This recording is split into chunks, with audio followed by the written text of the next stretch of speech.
Hello and welcome to a Magical Witchy World Television. I am Star Ravenhawk. And I am Rhonda Allen. Welcome back for our next week of shows. We have something special going on tonight, right, Star? Yes, we do. Tonight we would like to introduce the Magical Witchy World panel, which we're going to that will appear throughout the year every now and then to tackle an array of topics, some that's very prevalent in the world right now and some that's uh, basically within our pagan communities. For our first panel tonight, we are going to delve into racism within the pagan communities, kind of bringing light to the situation and possibly finding some constructive ways to address it. So now we just start bringing in all of our panel members, and I'm bringing everybody in one by one.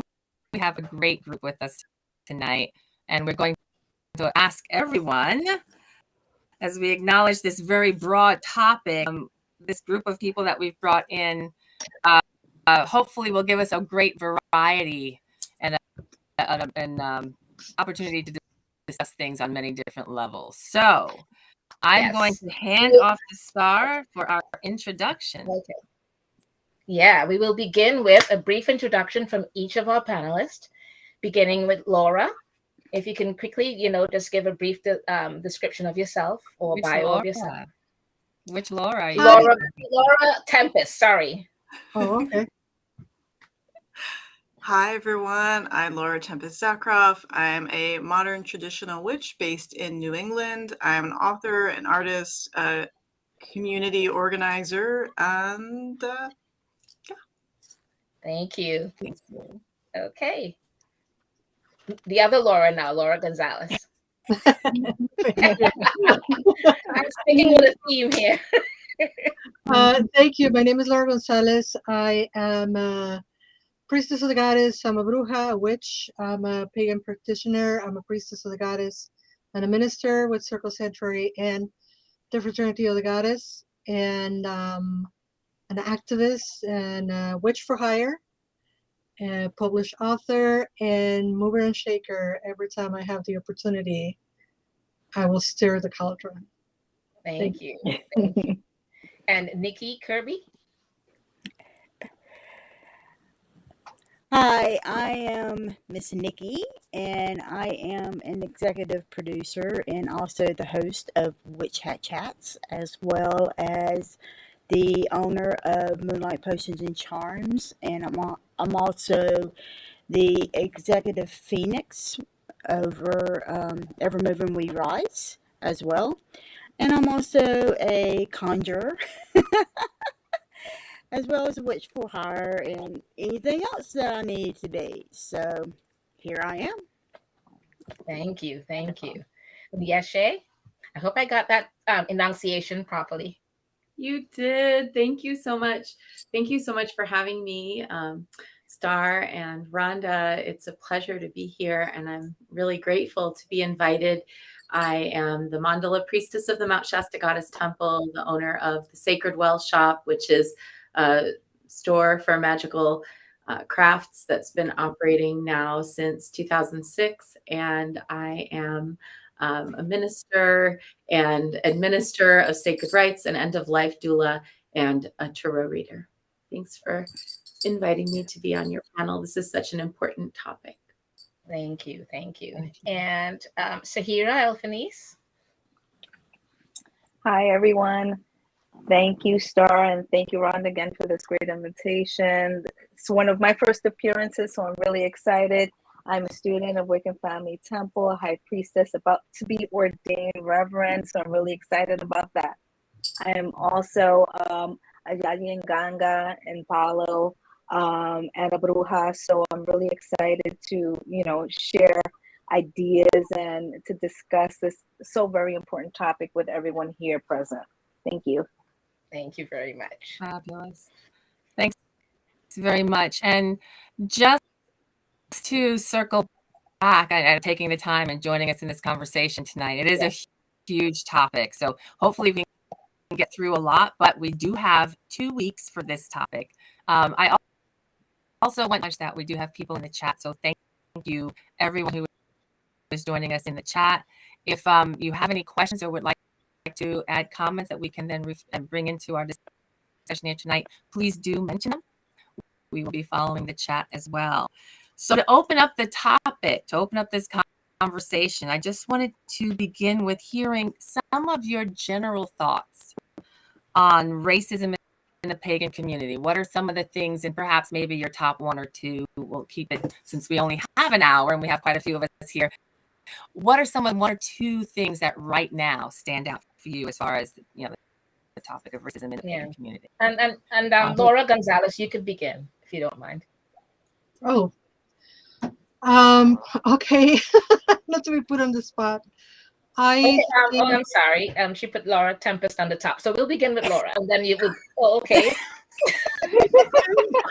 We're playing musical chairs. Okay, so Laura Gonzalez. Okay.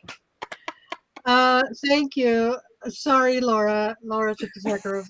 Sorry. Okay. I lost my train of thought. Okay, so I think one of the major issues that I see on our pagan community is cultural appropriation and whitewashing of the culture of people of color in general. And I think that is something that a lot of people don't want to call in, call out, or point towards. And I think it happens a lot, and there's a big difference between practicing ancient paganism that is dominant culture and appropriating the people of color culture that was criminalized for centuries, and now that has been decriminalized, is being recolonized.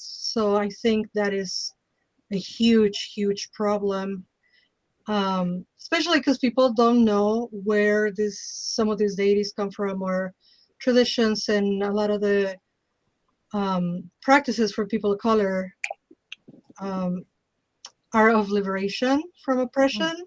Mm-hmm. And we have a lot of people who are not oppressed, who are not understanding the culture of these deities, the culture of liberation from oppression, and they are just like, oh my God, it's so cool, so let me get into the bandwagon.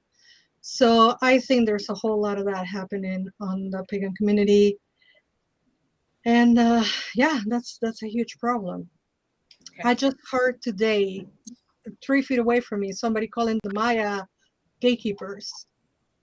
So there is calling who gatekeepers? The Mayan people that are not allowing white people or white culture people to go down there and just take more. Oh, okay. All right. And yeah, so there's a lot of that. Okay. What is something for you that you as well, but that same question, Miss Nikki? With me, I think a lot of it has to do with the African American religious magical culture, because a lot of them, basically, from what I have come back from the West Coast there, I used to live in California, and then I came back to North Carolina. And when I'm going to these festivals, I go to these festivals on the East Coast, and I don't see a lot of diversity, especially when it comes to hoodoo and conjure and all the other African religions and so forth. And a lot of people come to me and they go, "Ooh, hoodoo, isn't that a bad thing? Isn't that awful?" And I'm like, "No, it's not that. It's a lack of education. It's a lack of knowledge that a lot of people tend to not understand. Or do you have to be, this certain way, or do you have to be like this or that?" And I'm like, no, we have to have this knowledge, and we have to have this understanding of being able to learn about other cultures. And it drives me nuts that, and there's one particular pagan culture that was really pushed at one of the conventions that I went to, and it's known for its racism, and it really drove me nuts. And I'm one of those type of people that I'm not 100% witchcraft. I kind of like to do things a little bit differently because I am a blend of all kinds of different cultures. And so I like to do things a little bit differently, and I've had a significant spiritual turn. So I'm looking into a different way right now, and I'm exploring a different avenue, and I've asked, where can I go here to be able to learn more about this certain path? And every time I have a festival that says, oh, we're offering conjure classes, and I go, and you know what the conjure classes are? The ones that I teach. Okay. Right. Right. So what I'm hearing is it's a lack of understanding about other cultures and their religious practices. That's one of the things that you're noticing right now. Yeah, Awesome. yeah. Thank you. Right, and I've left traditions because these traditions have said that, oh, you're into conjure? No, no, no, no, no. That goes against the reed, and that goes against this, and that goes against that, and that's black magic. Mm. Like, That's a So whole it's a what lot of the hell? misconceptions. A Yeah. lot of misconceptions and misunderstandings. Mm-hmm. Absolutely. Thank you. Yep. Okay. Don't get me started. And we can quickly ask everyone a little thing, but we're gonna go more in depth with other parts of it as we go on. So just so you guys know. Okay. The other Laura. I kind of Right. separated you guys a bit so we can know who's who. I mean, if it makes it easier, you can just call me Tempest, and that way we won't have. Okay. All right. Sounds good. I mean, Done. and I love the other Laura, so we're like, yeah, we'll have Laura and Tempest. Tempest. I like that. Yeah. Tempest. So Laura Tempest now. So kind of the main things that I see a lot, and they're kind of hand in hand, is the need for respectful representation and events where it's not like, oh, let's just add a person of color and then we're not going to pay them equally or give them proper billing or spell their name right at the event. You know, I see that a lot, but you know, of course the cis white male gets all the headlining and that, and we're just still like, but look, we're being diverse. Like, no, you're not. And that filters all the way down to your attendees. And are your attendees feeling included? Are they feeling like the event is accessible for them? And those are just like really, you know, you can put the dressing on top, but it's still going to be iceberg lettuce underneath. Well said. Thank you. Well said. That's saying a lot. Yeah. That's saying a lot. Thank you. Yeah. Thank you. Yashay? Well, in order to not, repeat what other people have said, with which I wholeheartedly agree, I would say additional problems that I see are, one, the automatic assumption that everybody who's white should be only pretty much practicing Celtic traditions, which not everyone resonates with. And that can also become a source of appropriation amongst white people. And then the second aspect is that there seems to be a preponderance of white men with dispensable income who are claiming the traditions that were originally created by women of color. And so those two things, just not to repeat things I've already heard, those two things are big problems that I see, because the things that were created by women of color at kitchen tables and in the midst of life happening take on a very different tone when they're mediated by and promoted by men who have no kids, lots of dispensable income, and not the same level of day-to-day service level engagement. And then the second is that kind of like amongst white people, this idea that everybody has to conform to Celtic traditions, which are just not everybody's bag. And I think bleeds over into pressuring people of color to abandon their own traditions in favor of embracing Celtic-based traditions. Thank you Okay. for that. Thank you. That's a good one too. Okay, sorry. Rhonda, what about you? Did we get everyone ready? No, What or you about want me me? to do the other person?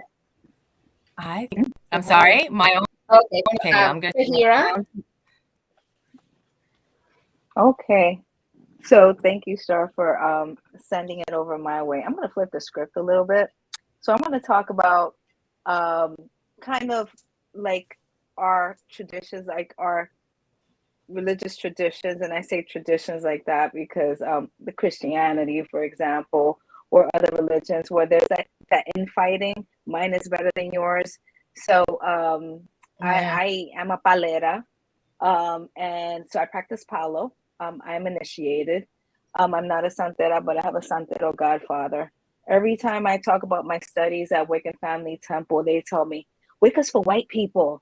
You need to drop that shit. Excuse my language. Hopefully I didn't cuss too It's fine. badly. Yeah, we're all of us. Fine. You need to drop that because all they're doing is they're taking your money. And I'm like, dude, I'm an eclectic witch. Like, I can learn whatever I want and use it in whatever best way I feel necessary. I don't have to practice ATRs in order to not sell out. I think selling out means that, you go against your beliefs. You go against what feels comfortable for you, what feels right for you, right? I am respectful of everything and everyone, but do not tell me what I should or should not believe in. So that is why I left traditional religion. I was born and raised a Catholic for many, many years, and I poked holes through that religion left and right. And so, and it's a misogynistic, male, patriarchal religion, as many others are. So then I come to Santeria and Palo. They told me, "Oh, you shouldn't be wasting your money on Wicca," and I'm like, you're saying all the same things that those traditional religions are saying about you. So, yes. There's something to be said for that infighting within traditions, mine is better. Why don't you come here instead of going over there? Don't spend your money over there, spend it over here. It becomes like a game of, where's Waldo on where you spend, where you put your wallet down on, right? And so that's always been like, that's always been that kind of burning seed for me. Like, I'm just like, if you were really practicing in a way, if you really believed in your tradition, in your beliefs, then you would have an open forum for everyone to feel comfortable so that they can be themselves and practice in a way that they feel comfortable with, not trying to enamor them in one way or the other just so that they can get the money. I feel like it's a money game, honestly speaking. It's not even about race, it's about money. Because it's all green, right? And so where do you want to spend your money? And I think that, belief systems and traditions should be way more than just money. It should be about community, and it should be about, kind of empowering each other to be better and to get to that next level. Not that infighting where you kind of step on each other's necks in order to be better. To me, that doesn't mean that you are better. It just means that you're competing. And I kind of sit back and laugh at folks, because when you're getting blasted and hexed, I already know what I need to do to protect myself. So I'm like, shh, and I just slide left real quickly. But that is my pet peeve with our traditions, just in general. Okay. That's All right, that's thank excellent you. call out too. Yeah. Excellent call out. And I'm just going to wrap up with Star. You were asking me what some of my thoughts were right now about in general about racism within the community, and we're just a microcosm of what happens all around the world anyway. We're showing and reflecting the same things that we're seeing in the larger community. And I think some of the things that I notice and I see is, yes, it is difficult to have different faces come into different work, because there is the assumption that, oh, this isn't for you. I mean, I'm African American, but I have many different lineages in my background, those that are biological and those that I invite, the ones that I selected, the ones of my choice. So I think we just need to have a little bit more of we need to open ourselves. We talk a great talk, but we need to be more open to actually practicing that work. What about you, Star? What stands out for you right now when you think about a lot of what you guys all said are parts of the points that I wanted to kind of cover myself.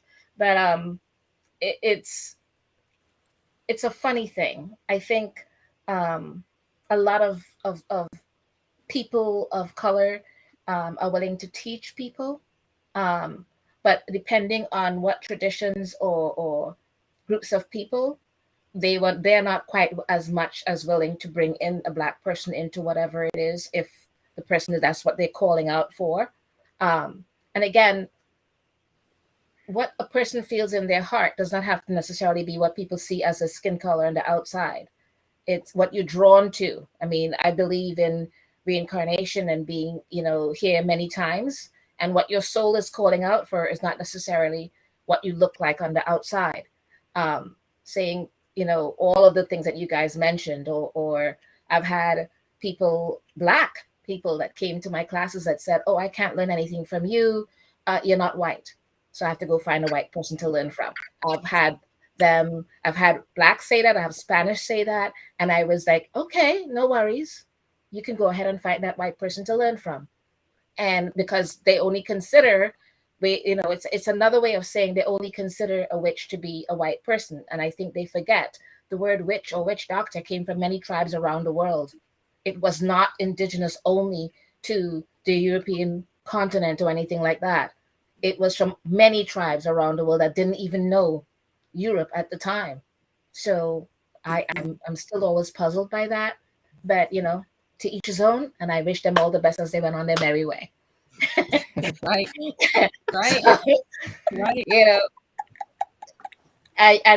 But pardon my shocked face when they did that and they said that to me. I'm like, got it. Yeah. Anyways, so that was that's interesting hearing the little thoughts that everybody has to kind of offer it in general. So we're gonna cover some of those as we go through more in depth. But one of the first ones we're going to try to cover is on subtle racism. And I guess kind of in a way, say what you think subtle racism is and see if you have anything there that you can add to that part.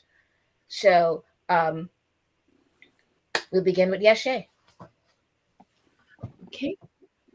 Well, one of the things that I've been really studying over the last decade or so has been this concept of microaggressions and what that actually ends up translating as in behavior. And I think that there are microaggressions that are deliberate.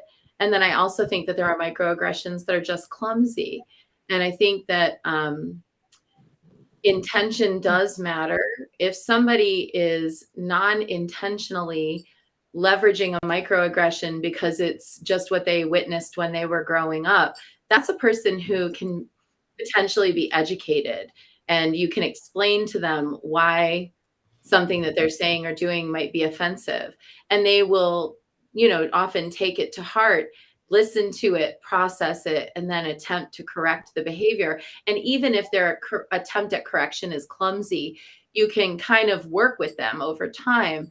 And then I think there are the subtler, more offensive microaggressions, which are deliberate and which are like a pathological or sociopathic desire to create a sense of discomfort in people who are vulnerable. And so when you experience that, I actually think that's much harder to deal with, because even when you call it out, there's often a time where the person will feel defensive, or they are unwilling to look at it.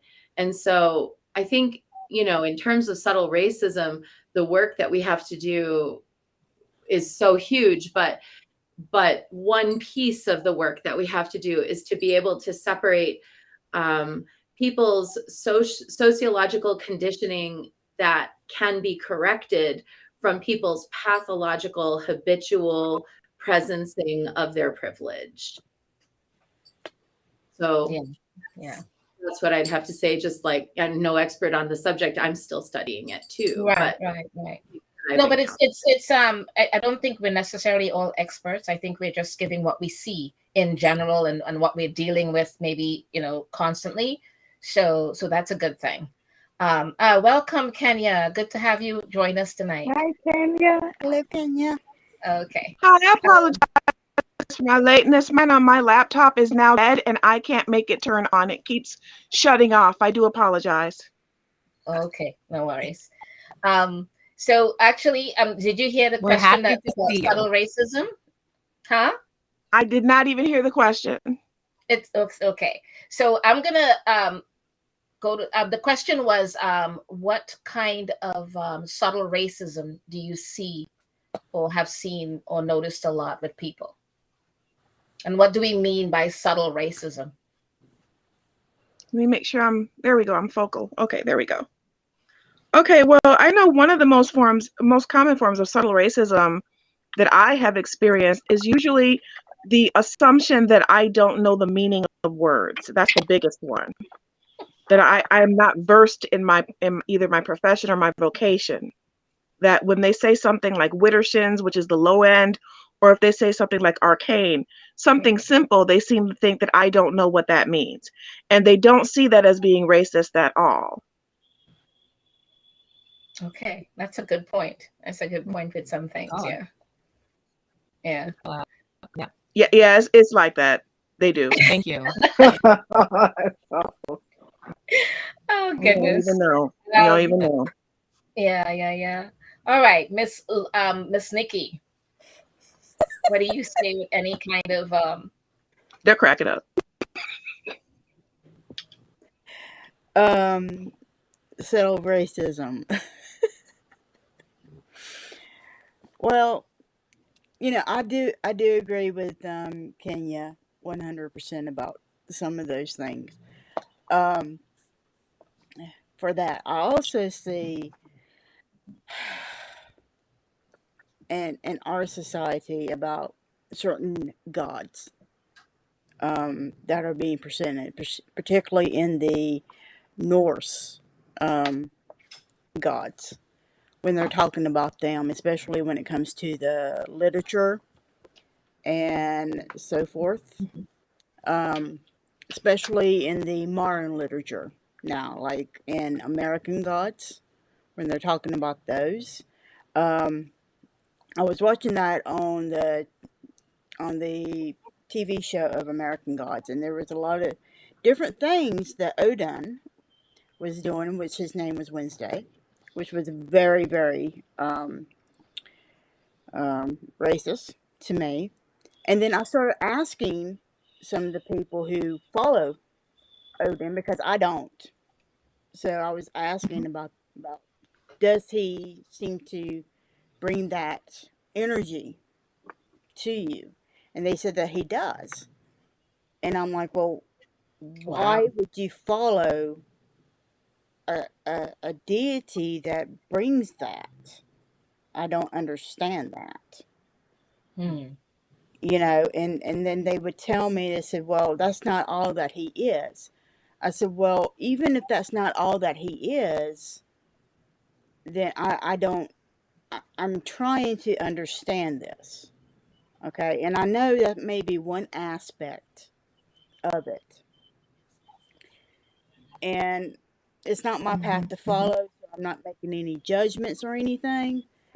But I'm just kind of wondering if there's something that's not right in the spirituality, then how can we be able to move forward from that?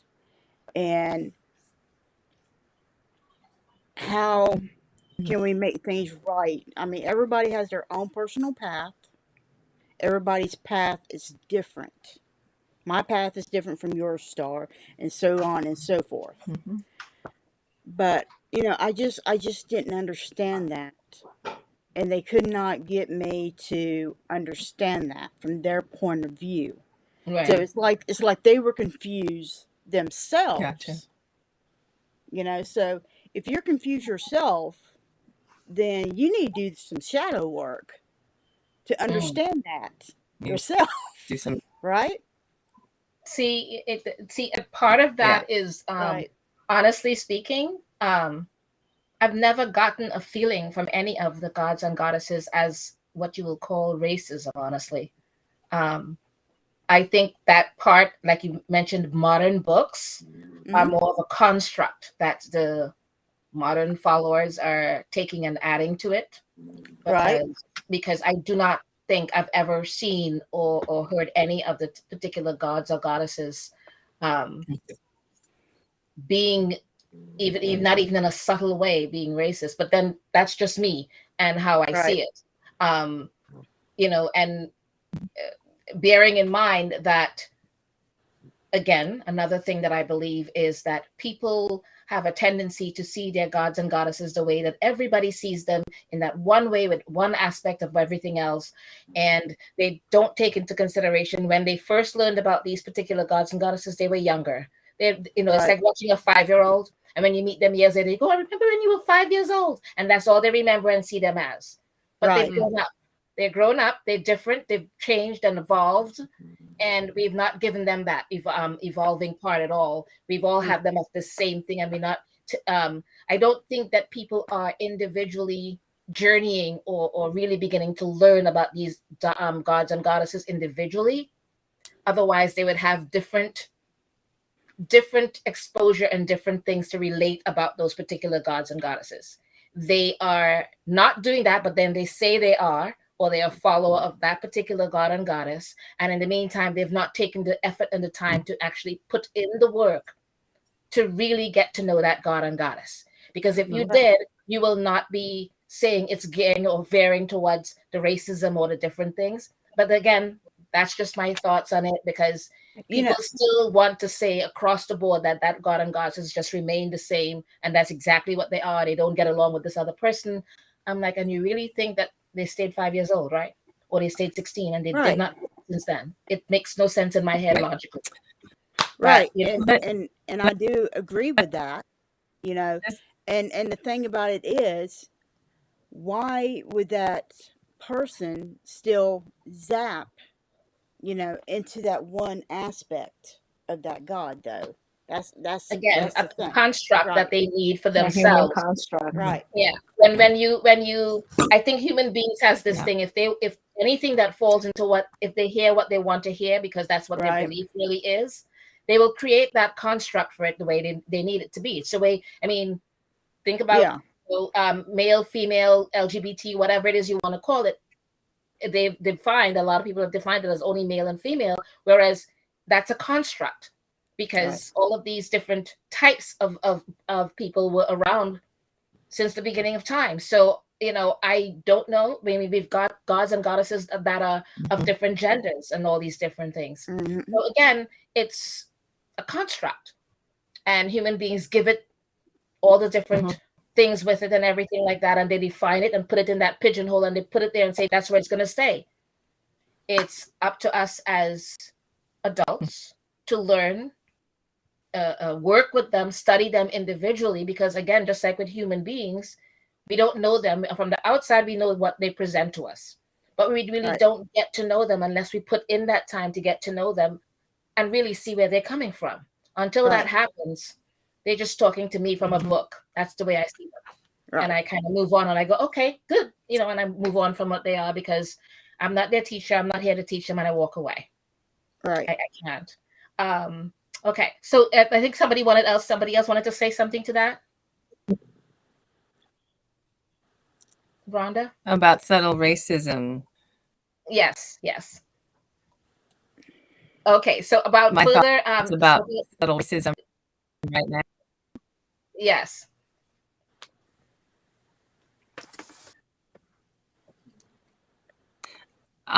Thoughts about subtle racism right now. I'm going to keep it really brief so we have a couple other people who need to chime in as well. Yeah. But I think we all have our own experiences of sensing, feeling. I can go back to people not recognizing, knowing, and asking me, so what are they? Are you Black? Are you mixed? Are you this? Are you that? Are you the next thing? And it was all questions that I would never think to pose to anybody else. But sometimes the comfort within which some people will ask the question is just it's an opportunity in a moment to and suggest, perhaps that's not the best way to approach me. I don't know you. Let's have a conversation. You'll get to know who, then you'll know about my lineage, my background, my heritage. Yeah. There's so many different things, but specifically within the pagan community, I will take it straight back to the thing that Kenya was mentioning, the idea that people assume you don't know what they're talking about.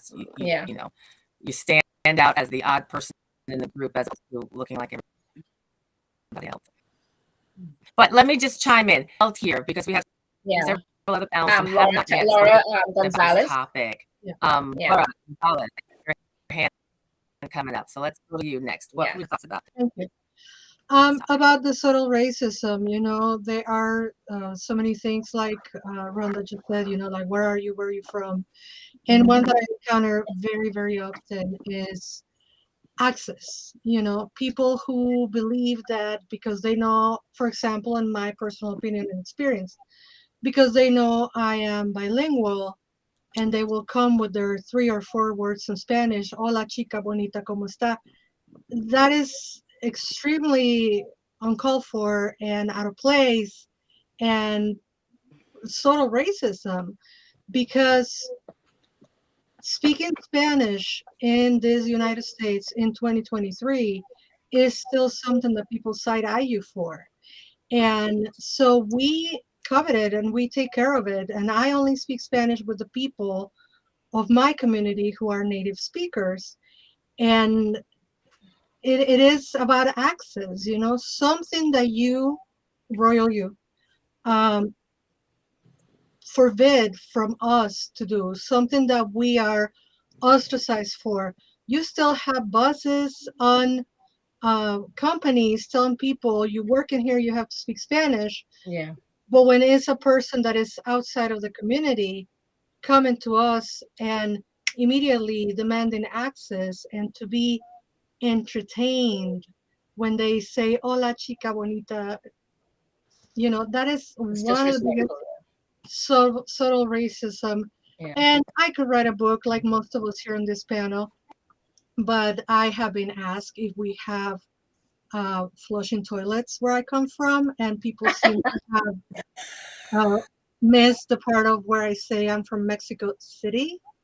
So, I could stay here the whole night, but it happens a lot, and sometimes the community think it's funny, and it's not funny because there is a very hurtful historical wound for us, particularly for us Mexicans, So yeah, that's my 2 cents on that.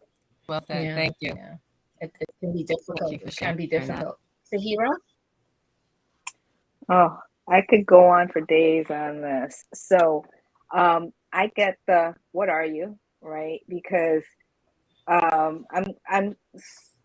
understand I'm a unicorn. People can't understand what I am. And when I tell them I'm from Puerto Rico, they go, you don't look Puerto Rican. And I'm like, not everybody looks like J-Lo. Not everybody looks like Ricky Martin. There's immense diversity. Most islanders look like me. And then I'll get is that your hair? Is that your real hair? And I'm like, Black people grow hair. Like, our hair grows. Like, can you be, and can I touch it?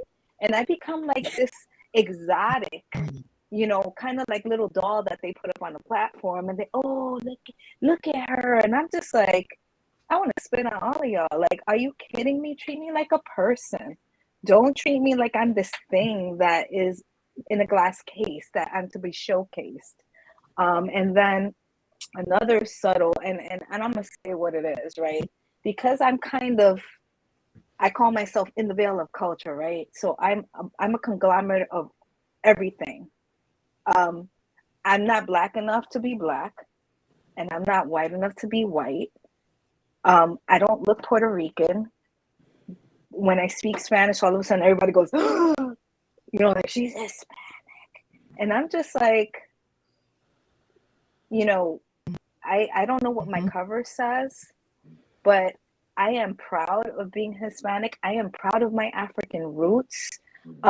In certain ATR houses, they kind of don't want to show me things because don't show the Hispanic anything because this is for Black people. And I'm like, I am Black. I can trace it actually. My African lineage, the slave lineage. I know the slaver family that we are named after. I can actually trace that. So for you to come in and make assumptions about me because of the way I look, the way I sound, because I speak Spanish, and all of a sudden everyone goes, oh, English only. Do you understand? The Hispanic population in America has grown by leaps and bounds and continues to. We're actually becoming the majority. People of culture are actually the majority in this country, right? But yet we're still called the minority. That is a wound that stays with us and festers because we're not given our equal share. But then internally within our culture, within our multiculturalness, we're infighting and fighting for a sliver of the pie instead of demanding the whole thing. Because I'm all about getting it all, not about getting this little sliver. This sliver is not enough. I want it all. I want an equal playing field for everyone. Not just for African Americans, not just for Latinos, not for Asian Americans, not for anything, not for white folks, for everyone, right? And that's something that I experienced at work. I was called Puerto Rican princess at a Black media company. I won't say the name, but it's a Black media company. I work in media, and I was called Puerto Rican princess. Whereas, when I didn't walk around touting my Hispanicity, I'm one of a team, right? And we're all a team working towards a particular end game, which is making money for the company. I'm a salesperson. I make money for the company. And I don't use my Hispanicity to do that. I use my knowledge, my education, and my relationships to do that. And that's what platform I stand on, yet I keep getting kind of pulled out as like, oh, she's not one of us, she's Hispanic. Right. And I'm like, I thought we were all the same. Like, I thought we were all on the same team. Like, all of a sudden, I'm not part of the team. Right. And so, and it hurts. It does hurt. I've gone through a lot. Star, we've had many conversations about this. It hurts, and it makes you want to exclude yourself and not kind of give. And then when you exclude yourself, you become that person that, oh, you think you're too good for anyone. Oh, she doesn't think she's Black. She thinks she's better than us. And it's like, no, if I'm not accepted, why do I want to be part of a team where I'm not accepted? I'll go somewhere else. So I'll be by myself and do what I do best. And so and they're subtle and sometimes not so subtle, right? But they fester and they cause wounds that will never heal, unfortunately. Yeah. Laura Tempest. That I appreciate. Yeah, thank you. That was insightful. Thank you for the platform.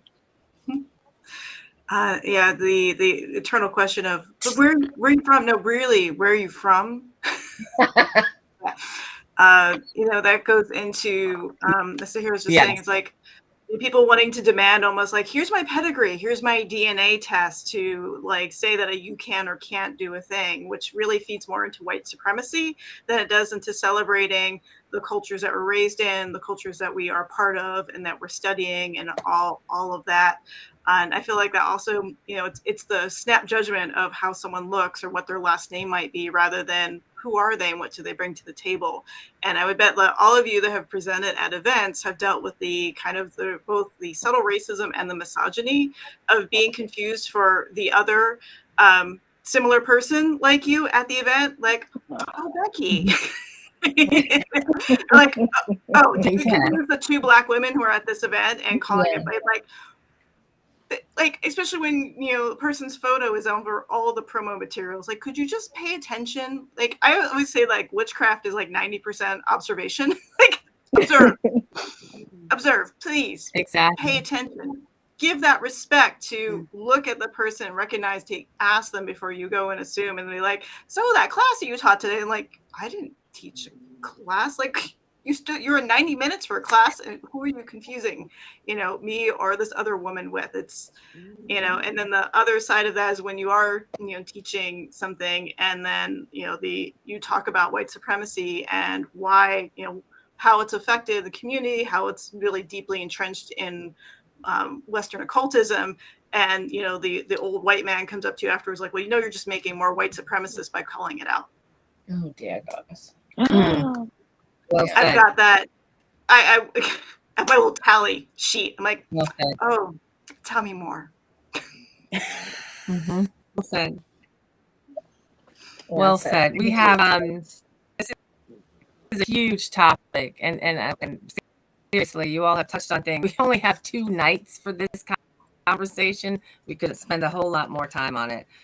But thank you for all of the feedback on that. Before we take a really short break, because we are really almost we're 10 minutes to the top of the hour, just about. Wow. I wanted to just ask, before we dump off, really quickly, any thoughts that you might have at this point in time on any way we could be a little bit more inclusive at our events, pagan events, anything that you can think of, top tip on how we can be inclusive. Yeah. Hi. Yeah.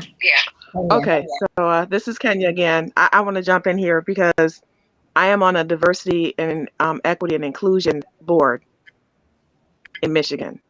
And we have wrestled with this for the last year and a half. And it is, we have a document, we have a living document if you'd like to see it. You know, I will talk to them and see if we can share it. But one of the things we had to do, we had to sit down and say, before we did anything else, who are we trying to reach? What demographic do we currently reach in these events in our area? Write that down and see who it is we are not served. You see, because you need a measurable outcome. And to do that, you need data. Right. So the first thing we had to do was who is coming and then who is not coming and who used to come and stopped coming and who has never come. Especially the deaf pagan community, it's almost impossible for me to do a measurement of that because we never have anything for them in most of the groups, in most of the events. You know, it took a long time for me to get people to volunteer and give ASL, which I was, you know, paid them. I did some barter and exchange and some monetary stuff going on at my last 2 events where I could get people out for ASL, but that was still like pulling teeth. So that was one way. Another thing is we don't really talk to people who do things that may be out of the way of like Bavarian magic, Bulgarian magic, Scandinavian magic. There's so many different courses. And especially with Michigan, you know, we're an international port. So there was absolutely no excuse for us not to be reaching out to these communities. So that's what we did. We had to sit down and actually write these things down. That was the first step. Right. Excellent. Thank you for that. Wonderful. Anybody else that would like to? Okay. Laura Gonzalez. Yeah, a little bit. Oh, I'm having a big There's echo. a little bit of feedback. Yeah, I don't know what that is. All right, can people hear I me think now? if somebody could mute your phone, I think can you get your speaker, or if somebody's picking, they have to maybe mute themselves. Okay. All right. So, what I noticed that happens here a little bit in Chicago is the knowledge that not all witches and not all witchcraft practitioners are created equally. Um, the pagan community, and it's not one specific person, but it happens a lot that if you're not Wiccan or if you're not a pagan practitioner, is not witchcraft, ergo is not invited into the party. And a lot of Latino people have um, practices that incorporate Catholicism, Christianity, and witchcraft. And when we are not allowing space for people to just express their spirituality, whichever it might be, we are excluding them. And I have a friend who was drilled by a white man on why her altar looked a certain way, and she was a Mexican practitioner of witchcraft and had a cross, a Catholic cross on her altar, and it really rubbed me the wrong way because it's like if you don't understand that a lot of Latino people incorporate witchcraft with Christianity and Catholicism, then you're just not paying attention. And like Laura said earlier, 90% is paying attention. So being observant. In Chicago, we have a huge Latino community of witches. And I almost never see them at pagan events. And it's because they don't feel comfortable because they are questioned. So I don't think it's about not seeing color and singing kumbaya. I think it's about recognizing color differences and celebrating those differences. Because the fact that other witch practice any kind of way does not affect my practice. And I can just celebrate their practice and the freedom that they have to do their practice. And then I go home and I do my thing the way that works for me. Right. So that's one way. That's one idea. Okay. Excellent. Nikki? Thank you. Nikki had her hands up and then Yeshe. The one thing that I believe that everybody should do is to teach their children to respect themselves and then learn how to respect each other, especially when it comes to their beliefs and their personal beliefs, their spiritual beliefs. With Ever Moving We Rise, we understand that everybody's spiritual path is extremely personal. And that path must be explored. So, your path is different from mine, but that doesn't mean we can't come together and celebrate something, whatever that may be. And it may be a little bit different. One time, it may be something that you, for example, Rhonda, if you were a part of us, you may be the one who's going to be, hey, let's celebrate it your way. Awesome. Let's go ahead and let's do that. We can go ahead and learn something different. And then next time it will be Kenya's way. Oh, yeah, let's do it this way. But that doesn't mean that I'm going to have to do it Kenya's way all the time, or I'm going to have to do it Rhonda's way all the time. It's just something new and different for us to be able to learn. That is what it is, to respect each other's way and respect one another and value yourself and learn how to value each other. Because once we learn how to do the value thing, then we can be able to sit down and learn what common ground is. And when you learn what common ground is, you can be able to talk things out.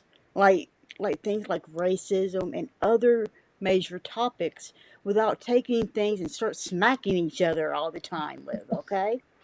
You don't want to do that. You want to be able to sit down and when we teach our children to start valuing each other and respecting each other, that's where we have to start. Is to teach our kids to do that. Because if they see adults doing that and they can do it with each other, things will be a lot more better to be able to do it that way. Mm. Yeah. All right. Thank you for sharing that. Agreed. Mm-hmm. Yeah, Shay? Just a time check. We are at 5 minutes to the top of the hour, and I just wanted to bring a We're going mic to do it all. on that. Yeah. We I know, want to get right? to everybody before the hour is up. I'll be super quick. What I have to say is really direct. I'm all for the big tent. I'm all for finding ways to make the big tent more inclusive and more diverse. But I actually think that the way to do that is for predominantly historically white organizations to go ahead and just give money to organizers of color who are putting on their own events, because I think that supporting the leadership of people of color within their own communities should be the bigger priority for white people, rather than legitimizing themselves by bringing in add color and stir. And so I think more people of color would feel more trusting of white organizers of events, or of, you know, multicultural organizers of events that have been historically white, if those organizations just went ahead and forked over some money and gave those dollars to people of color who are organizing their own grassroots events. And it would be a commitment to do so, and a true sea change to say, we're not actually trying to bring people of color here to legitimize ourselves. We're actually giving money and giving really practical on the ground support to organizations and events that are already being expertly headed by people of color who are teaching from their own traditions in their own ways. And I think that would be a good reparations effort. Okay. Thank That's a you good for suggestion. Thank you. Anyone else? Quickly? Laura Tempest. Thank you. One thing that I've discovered is really considering how we market and what words we use. Having done events in the Pacific Northwest and in New England, you know, for those of us who've been in the pagan community for a long time, right, that and then the next generation is not so keen on the word pagan. They've seen a lot of the mess that has developed over that. So it's like, is your language more inclusive that you have witch and magical practitioner? I know witch is a loaded word, but the younger generations are like, yes.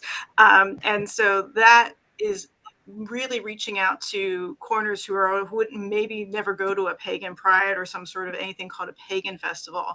So, you know, again, thinking about what is the root language and opening that up, and people feel, oh, this is for me too. I'm not feeling immediately excluded, because especially, you know, as Laura was saying, like those who had like the Catholic background, we're having a bit of Christianity or Jewish background, there's like, I don't know where that fits. Is this a religious thing? So if we come at it from the magical point, it really makes a difference, and you can see it in who's attending and who keeps coming back. Right. Well said. Great suggestion. Thank you. Thank you. Well, I guess we're kind of at the top of the hour now with everything, right? We have like 1 minute left for tonight. We have 1 minute Well, left. you know, we want to thank everyone for being with us tonight. We will continue on the 17th, same time, 10 p.m. Eastern Standard Time. And again, I hope you enjoyed it so far, the Magical Witchy World panel. And again, the topic would be continuing on the racism in our communities. And we would try to provide some great resources and possibly help in any way we can with it. Okay. All right. Thank Absolutely. you. Thank Thank you. Thank you all so much for joining us tonight. We'll see you all next Friday. Yes. And for the rest of you who are hanging out, a little message from Witches Fest US 23. Yeah.